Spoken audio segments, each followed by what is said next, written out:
À l'origine, toute impulsion artistique venait du fond même de son être et s'exprimait spontanément par le mouvement. Par la suite, il devait transposer ce mouvement en une forme. Il sentait l'onde monter en lui et l'emplir d'ardeur, de mouvement, de vie.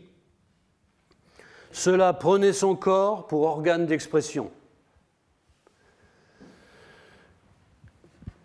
Il ne faut pas oublier que être ému, c'est être en mouvement intérieur. Gardons ça à l'esprit.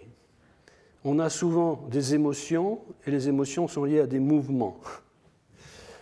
Cela peut sans doute nous étonner quand il dit que le mouvement est à la base de l'expression artistique, mais il suffit de se pencher sur les recherches en ethnologie et en anthropologie pour être convaincu du bien fondé et de la justesse de ses propos. Les sociétés premières, par exemple, aborigènes ou autochtones qui ont conservé leur tradition, expriment par leur danse et leur chant cette impulsion archaïque du mouvement. Plus encore, quand on regarde certaines peintures, notamment à Lascaux, on ne s'imagine pas ce que cela représente comme appréhension du mouvement et comme, je dirais, qualité d'appréhension du mouvement. Parce que ça fait 30 cm. En réalité, ça fait 1,70 m sur une paroi rocheuse. 1,70 m, c'est à peu près la largeur qui fait ça.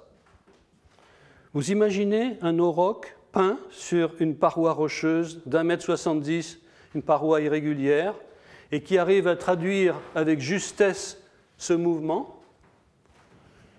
Il faut vraiment être dedans. Ce n'est pas un mouvement pensé, c'est un mouvement qui est perçu, comme il le décrit, avec une force intérieure, une impulsion intérieure qui va porter la personne à exprimer le mouvement, là en l'occurrence en image, mais on va voir après que ça peut se faire sans image réaliste.